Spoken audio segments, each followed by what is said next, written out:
Right. Good afternoon. The pardon board's reconvening. We're now at Richland Parish Detention Center. It is 1:48 p.m. on Monday, September 8th, 2025.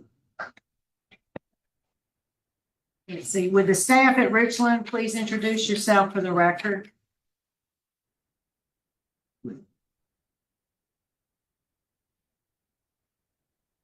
I think the cameras aren't at Richland. There we go. Can you unmute and I'd just like the officer to introduce his name. Okay. Deputy Phillips. All right. Thank you so much for waiting on us all day. We appreciate this afternoon. And we have Mr. Brown. Good afternoon, Mr. Brown. Good afternoon, ma'am. Would you introduce yourself? Tell us your name and DOC number. My name is Frederick Brown, DOC number 436154.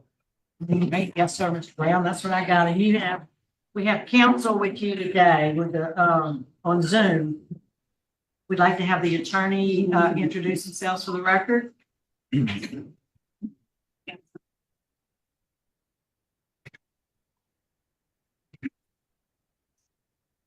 the attorney on? You kind of get them on the line then. Okay, we'll move on. They're trying to get the attorney now. Let me just finish with the introductions. We have Jennifer, Mr. Brown's wife, Jennifer Wolf Brown, Joni Gagne, an employer and friend, John Lewis, a retired warden, Chesney Jean Burse, a daughter. Also in opposition, the victim assistance coordinator with Caddo Parish District Attorney's Office, Ms. Fitzgerald, and she'll be speaking. We'll wait for just a moment while we get the attorney on the line. There he is. Sir, would you introduce your name for the record?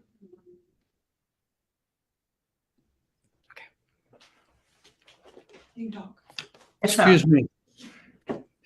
My name is Jay Ransdell Keene in Shreveport. And you're representing Mr. Frederick Brown? Yes, I am. Thank you. Thank you, Mr. King. So let me read some identifying information, Mr. Brown. Yes, You're classified as a 6th felony offender. You are currently serving for a 2nd-degree robbery conviction in Caddo Parish. You're serving an 18-year sentence. You were sentenced in April of 2016. You have you're not eligible for parole and you're not eligible to earn good time. And you have a release date of August 2031. Is that right? Yes, ma'am. Okay. And I have been allowed to earn 1 year of good time credit. Yes, ma'am. Okay.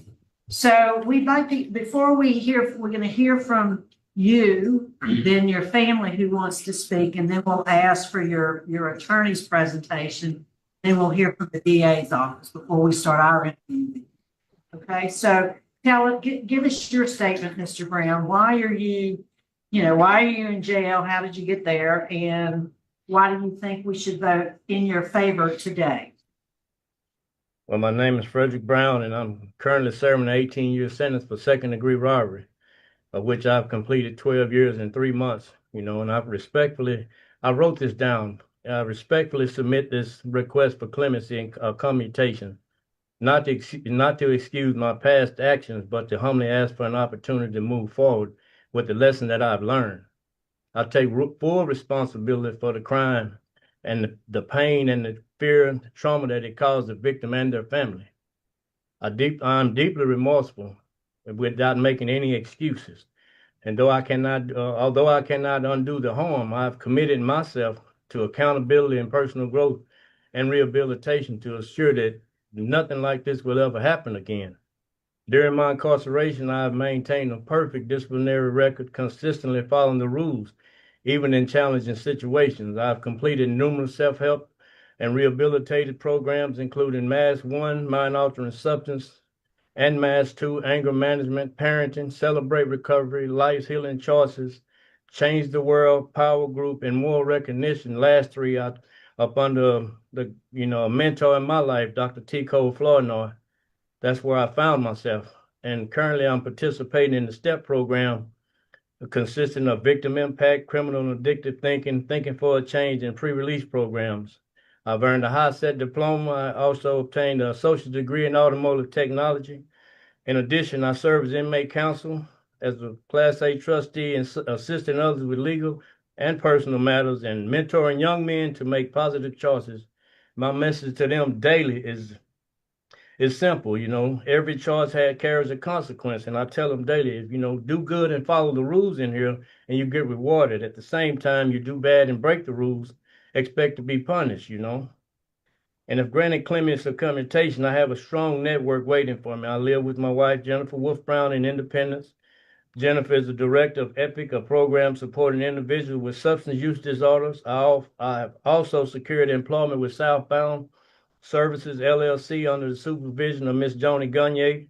I will be working as a sales rep and a project manager in offshore hotshot driving with a decent salary and commission upon release. I'm fully committed to living a law-abiding, productive, and honorable life. I now understand the true weight of my past choices. I'm determined to contribute positively to my family, my community, and society as a whole. I thank y'all for your time and consideration allowing me to read that letter. All right, thank you, sir. Let me ask the deputy there. Sir, do you know, Mr. Brown? Talk to you. Yes, ma'am. He's been a model inmate. That's what we needed to hear. Thank you. His statement having no disciplinary write-ups is correct? Yes, ma'am. Okay, thank you, sir. So we'll hear now from the family. Miss Jennifer Brown, could we hear from you? Hi, good afternoon. Thank you for the opportunity to speak today. I would like to let the board know I knew my husband before he was incarcerated. He was a good guy then. However, since being on this journey in prison, he has surrendered his life to Christ. He has invested in the things he was taught in the classes that he's attended, and now he is a changed man. I've witnessed him mentor to young men that he has seen come into the facility, sometimes multiple times, and he mentors nonstop to these young men. My husband has shown great remorse for the actions that he had that led him to being into prison. We have consistently prayed for Mr. Perkins and his family. My husband has a remorseful heart for the behaviors that he had that landed him in prison. And so I just want to thank the board for the opportunity today. I am ready to support my husband here in Independence, Missouri. I have a strong network of resources in mental health, substance use. There is a community of men here locally that are ready to welcome my husband home and mentor him upon his release and help him be a productive member of society. And I am fully convinced and confident that my husband is going to be everything that he sets out to be and achieve everything that he has set out to achieve once he is released. And I thank y'all for your time today. Thank you. We appreciate hearing from you. Miss Joni Gagne.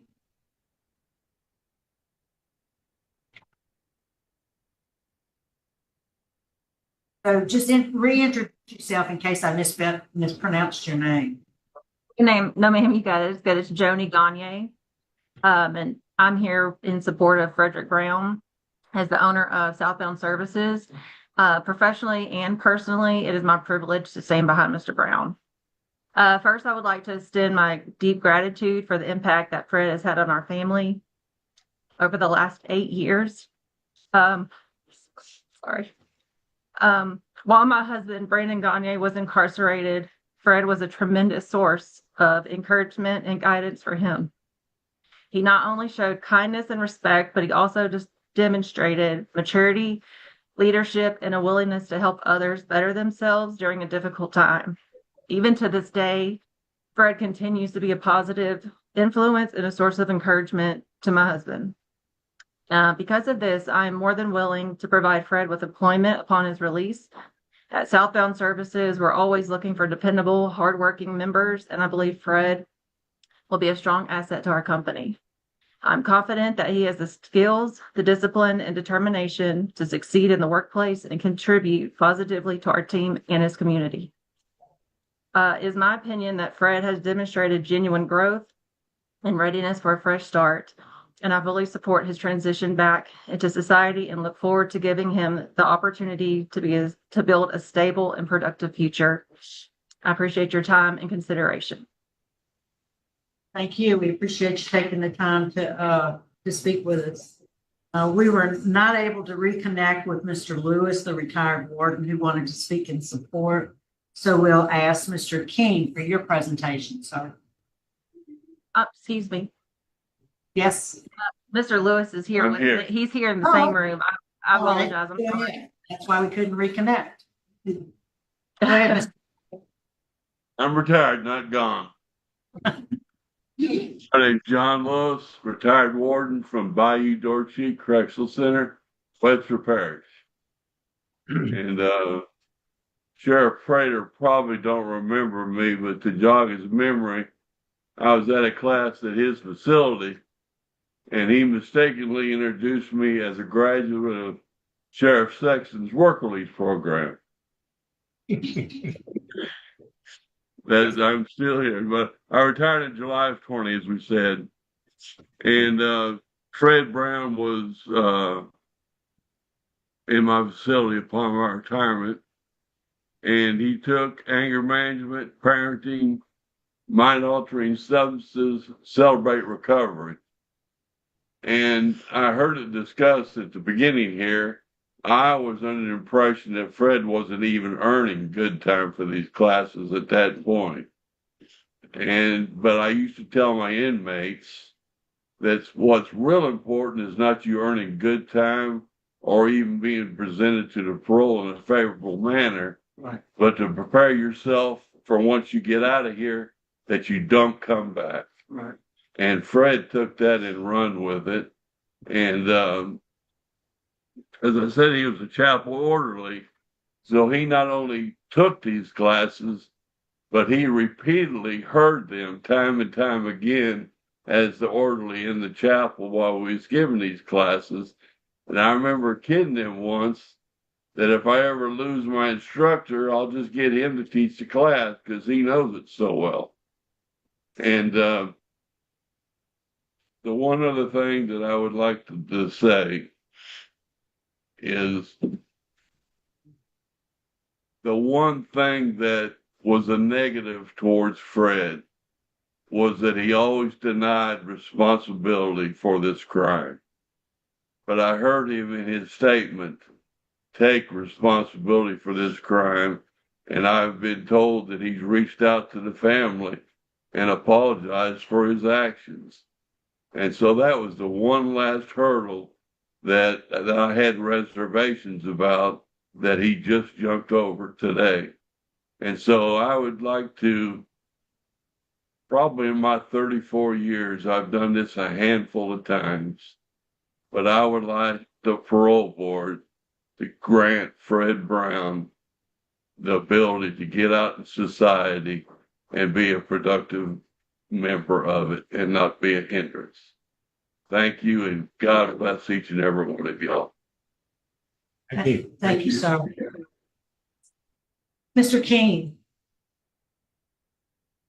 You're still on mute. You're still on mute, sir.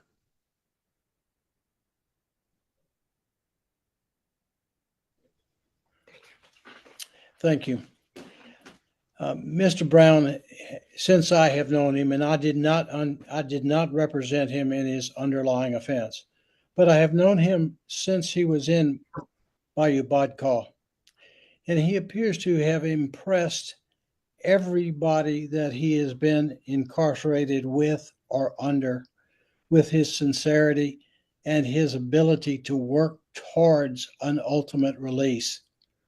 he appears to be one of the few people that I have had the opportunity to meet that actually wanted to change his life. He seems to impress the people that he works with that to such a degree that they believe him. As a result, I believe him. He has gotten married. Ms. Wolf Brown has provided invaluable support. He's got a job. He's one of the few that I have had the opportunity to meet in my 53 years of practice in law that has a chance to succeed. I highly recommend and request that you act favorably on his request. Thank you, Mr. King. All right, before we start our interview, we'll hear from the DA's office, Ms. Fitzgerald. Good morning. How are y'all? I'm Leone Fitzgerald. I'm with the Caddo Parish District Attorney's Office, Victim Assistance Program, and I am here in opposition today. I'm sure the board has read what happened in this offense, but it was particularly violent and egregious. The victim was Mr. Warren Perkins, and he owned a body shop. Mr. Brown had been in and out of the body shop that day and had offered to sell Mr. Perkins some air compressors, which Mr. Perkins declined and turned his attention back to his computer. And that was when Mr. Brown lunged over the desk at Mr. Perkins and basically attacked him, punching him with his fist, knocking him out of his chair, and then getting on top of Mr. Perkins, who, by the way, was 69 years old when this happened. And he beat Mr. Perkins into unconsciousness. When Mr. Perkins awoke, the offender was gone, as were his wallet and debit card and $10,000 in cash that Mr. Perkins had in his front pocket. Mr. Perkins and his employees identified Mr. Brown out of a lineup, and Mr. Perkins did sustain serious injuries. He had a concussion on the back of his head. His jaw was broken in 3 places. He had a broken cheekbone and broken orbital bones that required surgery. I worked this case at the time and had the pleasure of knowing Mr. Perkins. And I remember that he had one surgery, his first one that was about 13 hours, I believe, to repair his facial bones. And then unfortunately, he ended up developing an infection and had to go back in for a second surgery over this. On top of all of that, Mr. Perkins was battling cancer and was set to begin radiation treatment the day after this attack happened. So he also had to postpone his treatment for cancer over what Mr. Brown did to him. Mr. Perkins passed away in June of 2021. So he was a delight to get to know. He was very patient with the process. He definitely wanted accountability for Mr. Brown, and at the time asked for the maximum sentence to be imposed. Mr. Perkins was a very responsible member of our community and a hard worker. He was a veteran who had served our country as a medic during the Vietnam War. He had worked at the same car dealership for 36 years, and when he retired from that, he opened up his own small business and ran that for 20 years. And it was a type of place where people in the neighborhood knew Mr. Perkins and could go to him for help and advice. I believe one of the VACs was able to speak with Mr. Perkins' son, Joseph, who gave a statement, and he adamantly expressed opposition. And he spoke of how his father suffered from pain due to his injuries from this attack for the rest of his life. I'm not aware of any contact, as mentioned a few minutes ago, with the victim or his family by Mr. Brown. Of course, we're concerned with his criminal history. It's terrible on paper, even though he was multi-billed as a second felony offender. He's actually a sixth felony offender. He has a laundry list of misdemeanors and felonies, some violent, some nonviolent, in both Louisiana and in Texas. Some of those are more concerning than others. A home invasion where he demanded guns from the victim, an ag flight from an officer where he ran 2 other vehicles off the road. His past performance under supervision has been terrible. He's absconded from supervision more than once. He's been terminated unsatisfactorily at least twice. And as far as we know, still has a warrant out of Panola County, Texas, regarding charges for theft of a firearm and aggravated robbery there. There are mitigating factors. I acknowledge those, and I commend Mr. Brown for having a good disciplinary record, and that's good for him. But you know, when he went to jail on these charges, he was 42 years old. He was not a wayward youth. He'd had numerous chances to get his life back on track. He'd had the resources offered to him through probation and parole, and he had not used those resources to his benefit any of the times they were available. And Mr. Perkins paid the price in a big way for Mr. Brown, not getting his life together and not turning himself around. So this office took the step of filing a habitual offender bill because that is exactly what Mr. Brown was and why we have that law.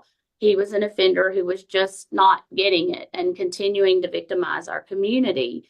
So a multi-bill indicates that his case is deserving of extra scrutiny because he continued to reoffend and has more to make up for, honestly. So he's 12 years into his 18-year sentence. This is his first clemency hearing, to my knowledge, and I hope he continues to do well. But out of respect for Mr. Perkins and what he went through in this completely unprovoked attack, I'm sure that Mr. Perkins would have given up his money and his wallet without being beaten to unconsciousness. And with his repeated poor performance under supervision, we respectfully ask at this time that the board deny Mr. Brown's request. And thank you for your time. Thank you. We appreciate hearing from the DA's office. Mr. Brown, your case was assigned to Mrs. Stapleton. She may have some questions for you. Yes, Mr. ma'am. Brown, a lot has been covered by Ms. Fitzgerald that I have in my notes also. And then I listened to the things you said. So I'm going to ask you a few questions. I wanted to know, what do you speak from your heart? What do you understand about the impact of your offense? I understand that the impact of my offense is the harm it caused the victim, the pain, not only that victim, but several other victims, and the family members. It was a whole lot, and it was more than just one victim, and every crime that I ever committed, I didn't have the tools. I didn't know how to live. I didn't know how to function. I didn't know anything about myself until I got off in the programs. I've never been into any program, and I'm in victim impact now, and I understand that there's multiple victims, but I didn't understand anything about living or being productive and motivated. I was under substance. I had a substance use disorder at the time, and that's not an excuse. But I didn't know how to live until I got off into a program, and it was called the Power Group, and it made me recognize who I am, and it was step 8. I'll never forget it. And that was 13 years ago, 12 years ago. And it said, I am my only problem. And Dr. Flournoy, he pumped that into me, and I started looking at that and looking at the man in the mirror, figuring out I am my only problem. So I need somebody to show me a solution. And I asked him to help me. And when I did, Dr. Flournoy, he reached out his hand, he helped me, and he showed me a better way. And I've taken that all the way through my incarceration, and I pass it on to others.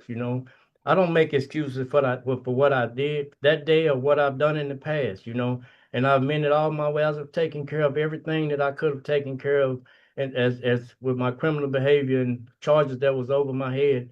But the victims, that's not just one victim. It's every time I committed a crime, there was victims, you know, and there's no excuse for it, but I have taken accountability and taken these classes and learned out that I'm a man today that I can be proud of. You know, at the end of the day, proud of who I am. Not what I've done, but who I am. Yeah. Speaking of your victims, I mean, we've gone over, I mean, you do have an extensive criminal history Yes, that ma'am. has a lot of probation and a lot of revocations. I mean, it just goes on forever. I don't even wanna. I didn't, during that time, I just didn't care. You know, I care now. And I got a lot to care for. I got a lot to live for. I got friends. I got people in my corner. I got support, something that I've never had. What I have sitting in this room today is everything to me, you know? Okay, do you reflect on the fact that you could have got a 40-year sentence and instead you got the sentence that you got, which, you know, do you think that was fair? Yes, ma'am. Yeah. Yes, ma'am. The sentence that I got was fair. And I won't, you know, I won't deny it was fair.